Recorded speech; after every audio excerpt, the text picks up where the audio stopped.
Hello friends, मैं आपका दोस्त डॉक्टर सुनील कुमार और आप देख रहे हैं doctor Kumar education clinic. I am post doctorate in clinical medicine and the metabolic science. Last 2 decade से साउथ दिल्ली छतरपुर में as a life style physician मैं प्रैक्टिस कर रहा हूँ।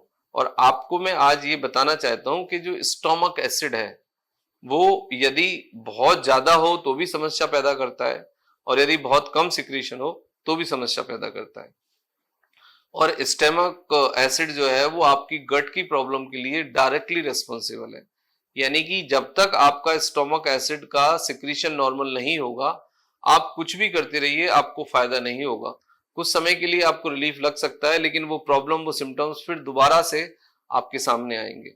तो सबसे पहले आज ये समझेंगे हम कि हाई स्टोमक एसिड और लो स्टोमक एसिड को हम कैसे पहचाने, उसके क्या सिम्टम्स होते हैं।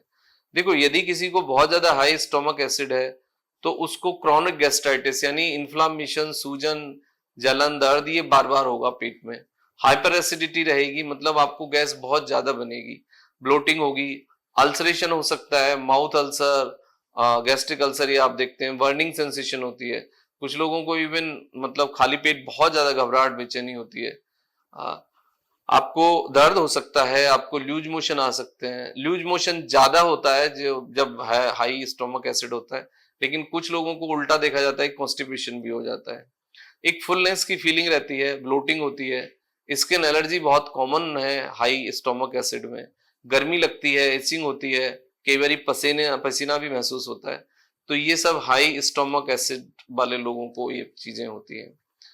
दूसरा है कि लो स्टोमक HCl क्या है, उसमें क्या दिक्कतें आती हैं। इंडाइजेशन हो सकता है, कॉन्स्टिपेशन हो सकता है, सीवो डेवलप हो सकता है, आपका जीआई इन्फेक्शंस और जीआई मोटिलिटी जो है वो कम हो सकती है।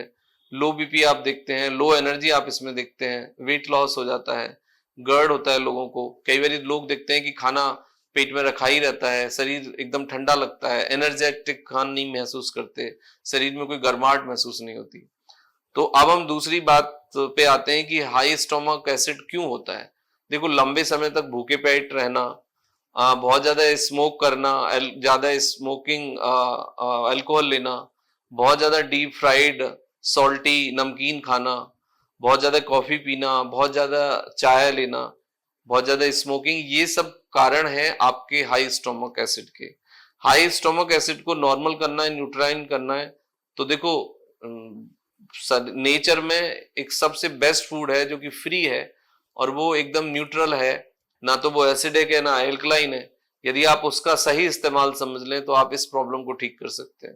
वाटर जो है वो न्यूट्रल है, और यदि हाई स्टोमक एसिड है तो आप वाटर इनटेक बढ़ा दीजिए, लिक्विड इनटेक बढ़ा दीजिए। लिक्विड इनटेक में आपका छाछ हो सकता है, दही हो सकता है, सूप हो सकते हैं, पानी हो सकता है। ये सब आपको कूलिंग इफेक्ट देता है और ये हाई स्टोमक एसिड को नॉर्मल न्यूट्रलाइज करने में आपको मदद भी करता है।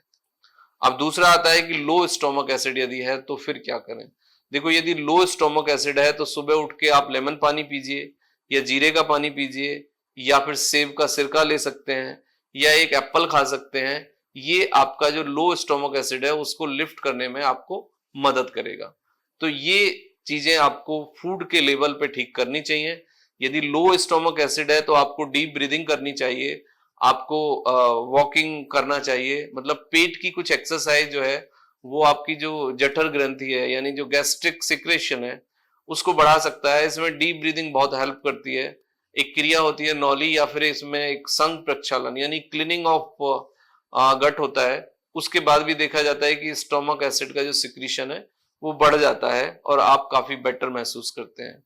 तो ये दोनों कंडीशंस को आपको समझना होगा, और आप जिस भी कैटेगरी में आते हैं उस कैटेगरी के हिसाब से आपको फूड मैनेजमेंट करना होगा। लेकिन फिर भी यदि प्रॉब्लम बनी रहती है तो आखिर इसका मेडिकल सॉल्यूशन क्या हो सकता है। देखो, इसका क्लिनिकल मेडिकल सॉल्यूशन ये है कि यदि बहुत ज्यादा हाई स्टोमक एसिड है तो आप मॉर्निंग में एम्प्टी स्टोमक कोई एंटासिड ले सकते हैं, रेविप्राजोल, डोमपेरिडोन या esomeprazole, domperidone, like Cyra D, Rablet D, इस तरह का कैप्सूल, एक कैप्सूल खा सकते हैं। तो इससे आपको HCl का सिक्रीशन कम हो जाता है। या फिर मॉर्निंग में आप एलोवेरा जूस भी ले सकते हैं। तो ये दोनों चीजें हैं जो आपको मदद करेंगी। नेक्स्ट है कि भाई यदि लो है बहुत ज्यादा तो फिर हम क्या करें। लो है तो आप सेब का सिरका रेगुलरली आप लीजिए, क्योंकि सेब का सिरका ना एसिडिक होता है। मॉर्निंग में 1 चम्मच सेब का सिरका 200 ml वाटर में आप ले लीजिए। आपको यदि बहुत ज्यादा लो ब्लड प्रेशर है, बहुत ज्यादा लो HCl है, तो आप ये टू टाइम्स भी ले सकते हैं, मॉर्निंग एंड इवनिंग। और अपने खाने में एप्पल शामिल करिए, इससे आपको फायदा होगा। और जो आपके सब्जियों के जो सूप है या जूस है, सब्जियों के जो सूप है वो लीजिए, उसमें हल्का सा काला सेंधा नमक और ये काली मिर्च थोड़ा सा डाल लीजिए। ये फिर आपको काफी मदद करेगा। तो इस तरह से फिर आप देखेंगे कि आपका डाइजेशन प्रमोट हो गया है, आपको भूख अच्छी लगने लगी है, आप एनर्जेटिक महसूस करते हैं, आप एक्टिव हो गए और काफी आपको जो ये प्रॉब्लम थी ये काफी हद तक सबसाइड हो गई है। लेकिन फिर भी कोई प्रॉब्लम रहती है, सिम्टम्स रहते हैं, तो आपको अपने फिजिशियन या गैस्ट्रो फिजिशियन से कंसल्ट करना चाहिए। Thank you very much and take care yourself.